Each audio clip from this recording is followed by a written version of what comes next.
Hey, hello everyone. I am going to cover Lucky Jim by Kingsley Amis.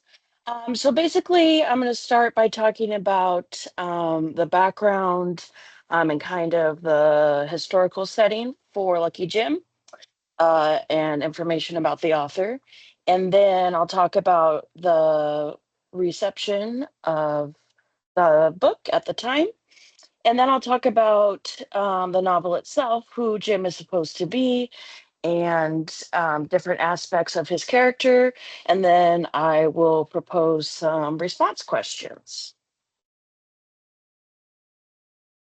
So, our author, pictured here at the top, was born in London in 1922, died in 1995.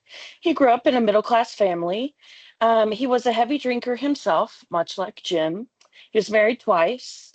And he met Philip Larkin, who is pictured below, in college at Oxford. They often made fun of the classics of the time and old English literature and poetry. The premise for Lucky Jim came from their real life rivalry, actually. So they met in college, and then once they graduated, both of them were struggling to find jobs, struggling to make their way in the world. And the funny part about their relationship is that Larkin was initially successful in his career path. So he received a job as a librarian, and both of them were kind of starving artists, but Larkin kind of got the better job as the librarian, and Amos had all the luck with the ladies. He said that Larkin had a tall, bald head, which isn't untrue. So anyway, he goes to visit Larkin and he gets the idea for Lucky Jim after this visit. So he sends a draft of Lucky Jim for Larkin to look over. And Larkin says, you know what, Amos, you need to put more of yourself into this narrative. It shouldn't just be me, it should be both of us. And so thus Jim was born. So the quote here, so who is Lucky Jim in the end? Amos began Lucky Jim as a book about Larkin. When he sent it to Larkin, Larkin's advice was to make Jim more like Amos.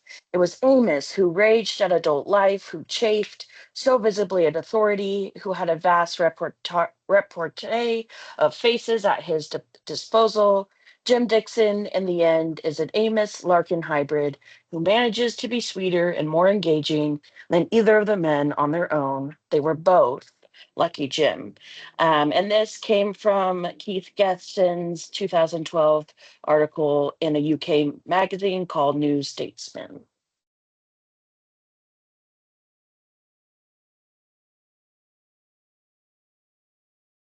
Okay, so setting and reception. We know that Lucky Jim was published in 1954. World War II is over. England gives up most of their colonies. And so there's just like this feeling of listlessness, emptiness. What's next? There's nothing left to conquer, there's nothing left to fight for. They're stuck at home. There's also the aspect of PTSD, loss of life in the war, family members. And then also, England's economy took a hit. They spent more than they budgeted on the war. So, in the book, Jim really couldn't afford to be smoking and afford to be drinking as much as he was. Other books that were published at the same time: Lord of the Flies by William Golding, Fellowship of the Ring, J.R.R. Tolkien, The Horse and His Boy, which is number 5 in the Chronicles of Narnia series by C.S. Lewis, and I Am Legend by Richard Matheson. All of those were published in the year 1954. If that kind of gives you a clue as to the mindset of the time, if you think about some of the ideas and settings those books have in common. So Lucky Jim was immediately popular and well received when it came out. Actually, it kind of caused a riff in the friendship between Larkin and Amos for a while. which some speculate has to do with how popular the book was. So then the particular copy that we got, which is pictured here for our class, was reproduced in the United States in 2012, and so there was again quite a bit of buzz. So this article, um, where the quote I will read you in just a moment comes from, is also written in 2012. So it says in Lucky Jim, Amos writes with unflagging, almost mechanical energy, like a literary combine harvester reaping, threshing, and winnowing its way through fields of tedium and mawkishness. His debut novel is a dexterous middle finger, or bitten thumb, presented to snobs, Puritans, sycophants, and fuss budgets. The literary goodness of Clement Attlee ordering toast and jam at the Savoy. And this comes from Matthew Walther. Um, and basically, Lucky Jim was heralded as the story we needed to hear, and has been well received over the years. So now let's move into the book itself. So, who is James Dixon? So, Jim, as he is called, is an expressive narrator. Though the story is told from third person, we do not get held back from his emotions and feelings about everything. He is emotional, he is irritable, he wants opportunities that no longer exist. He is often described as making faces. So he has the shot in the back face when he's talking to Mitchie about the class. He has an Eskimo face, a Martian invader, a lemon sucking face. Um, when he's hungover, he has the sex life and ancient Rome face. And then right before his big Merry England speech, he makes the Evelyn Wow face, or excuse me, Evelyn Waugh face, who is pictured here. And I believe that's supposed to be sort of an intimidating face, um, which, I don't think worked out in his favor. And he's poor and he doesn't have any other options. He's smart, but he doesn't try. He likes history, but he doesn't write or teach about anything he cares about. And he's the antithesis to Bertrand, his boss's son. Um, and Bertrand says this. Um, he said even more loudly so that all his listeners looked quickly at him. And I shall tell you what else I happen to like: rich people. I take pride in the contemporary unpopularity of that statement. And why do I like them? Because they are charming, because they are generous, because they've learned to appreciate the things I happen to like myself, because their houses are full of beautiful things. And so basically, the opposite of Jim is Bertrand, and both of them are vying for the attention of Christine. And then, of course, he always has plenty to say about every person he meets. At the beginning of the book, he and Margaret are discussing Mrs. Welch, who is taking care of Margaret, and he says, it was rather annoying to hear how kind she'd been. It entailed putting tiresome qualifications on his dislike for her. And then another article that I found by Richard Fallis. This one was written in 1977 and it's titled Lucky Jim and Academic Wishful Thinking. And it says, although I want to argue that the novel has its special appeal because we read it as a fantasy, there is no evidence to support the belief that Amos intended it as such. And basically, this article talks about how there's sort of a fantastical element to Lucky Jim, and that because of the lucky for lack of a better word, instances that happened to Jim that he argues that's a fantasy. So the next thing we'll discuss is Jim's relationships. So I chose a specific quotation to match up with each of these specific relationships. So the first one is his relationship with academia.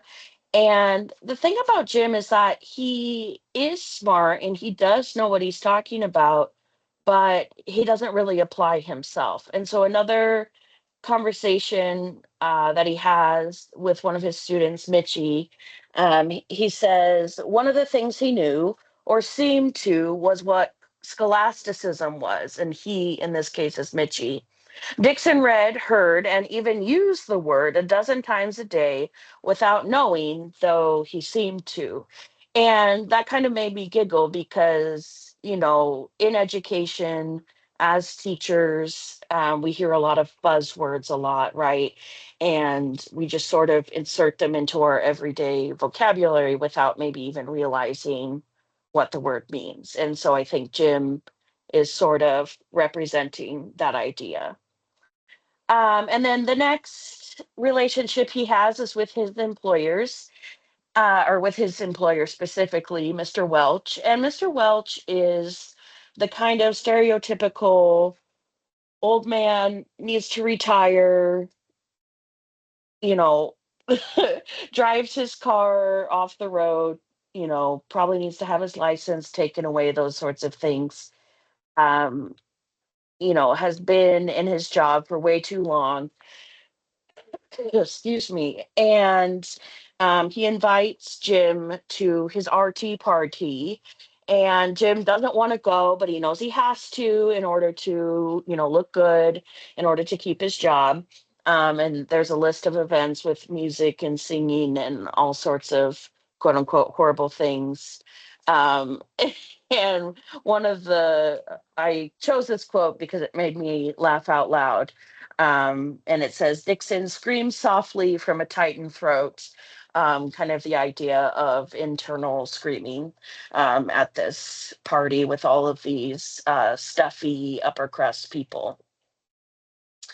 And then at the same party, his relationships with his coworkers, he likes Beasley, but he describes Beasley um, as bringing out a curved nickel banded pipe round which he was trying to train his personality. And so he's basically making fun of Beasley for having a pipe and trying to make it part of his personality. And so, like I talked about earlier, Jim doesn't have a kind word to say about anyone, even people he likes, except maybe Atkinson. And then with women, which we'll touch on more later, and this again is at the end of the art party, and he tries to make a move on her. And it says, and why had she decided to seem so keen after so many weeks or seeming not so keen excuse me, of seeming not so keen. But of course she ought to be keen anyway. It's what she really wants, he thought, scowling with the emphasis with which he put this to himself. She doesn't know it, but it's what she really wants, what her nature really demands. And God, it was his due, wasn't it, after all he'd put up with?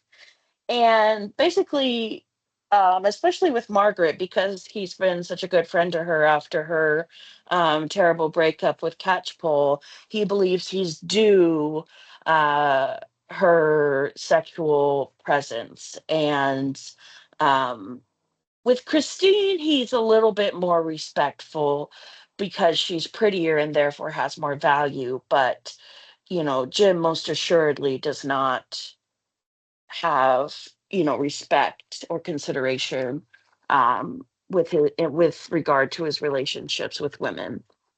And then of course his last um relationship is his passions, and of course that's smoking and drinking. And so I chose the quotation, he repressed a desire to smoke, having finished his 5 o'clock cigarette at 3:15. And again, this ties into the idea of him having to you know, ration his cigarettes because he didn't have extra money to be spending on cigarettes. So, what does it all mean? Many will say Jim is the, prime example of the working class being shut out of, higher class privileges. Maybe he's the next Jude in the lineup. Maybe, Jude was Jim's predecessor, or perhaps Jim is the anti-Jude. Maybe he's the working class hero. Um, in my opinion, and not to sway anyone else's before we have a discussion, but I think Jim is rather selfish. I think he's lazy. I think, in regard to his drinking and his attitude towards women, he's rather pig like. I think it's unfortunate that his boss isn't a good leader and isn't an effective teacher and communicator, but I don't think that's cause for Jim not to put his best foot forward. um, but a redeeming quality he has. This is towards the end of the novel when he has a conversation with Gore Urquhart. He says, "How long have you been in this game, then, Dixon?" "Getting on for 9 months now. They took me on last autumn." "I have a notion you're not too happy in it. Am I right?" "Yes, I think you are right on the whole. Where's the trouble? In you or in it?" "Oh, both, I should say. They waste my time, and I waste theirs." I see. It's a waste of time teaching history, is it?" Dixon resolved not to mind what he said to this man. "No, well taught and sensibly taught, history could do people a hell of a lot of good. But in practice, it doesn't work out like that." And he goes on to talk about who's to blame for it. And I think really that's kind of a redeeming moment for Jim. Um, we see that he does actually understand that history is important, but it's sort of like, if he understands, then why does he not utilize? Um, And then, of course, ultimately, because of this conversation and then a few other, for lack of a better word again, lucky breaks for Jim, he's able to wind up with this cushy job with Gore Urquhart. But was he deserving of this? And then the last uh, thought I wanted to touch on was the purpose of Margaret. I thought that she wasn't perhaps necessary to the plot as a whole, and really it was just kind of a way to get extra jabs about women into the story. He treats her really unkindly. At the very end of the story, they sort of tack in that part about Catchpole saying that he never dated Margaret and she made up the whole thing. And I'm not really sure, if we had taken out Margaret completely, if really the book would have changed at all. And then, coming back to the article from Phallus, he says, "But unconsciously, we know all along that the story is more than a clever academic novel. We see ourselves as Jim because he sees the world as we see the world. We wish we had his luck because it could provide us with the means, as it provides Jim, of seeing a pattern and significance in our experiences where we can now only see repetition. We like to think, at least, that we can learn what we are and what we can become, and so the novel serves us, as fantasies always do, as meaningful, wishful thinking." And so, keeping all of those things in mind, I have a series of discussion questions um, to think about. And then, of course, you're feel free to add on to anything else that I said. But here is what I have. So, did you notice the overall attitude toward women in the novel? Did it catch your attention in any particular way? Why didn't Jim write an academic journal on a subject he was passionate about? Do you think Jim was deserving of the job from Gore Urquhart? Do you have any modern connections to Lucky Jim in books, TV, or movies you've interacted with recently or otherwise? And then, just curious if you felt the same way um, as Mr. phallus in this quotation about just kind of seeing Jude as a fantasy. I would be curious your thoughts on that. Thank you so much for listening, and I look forward to your comments this week.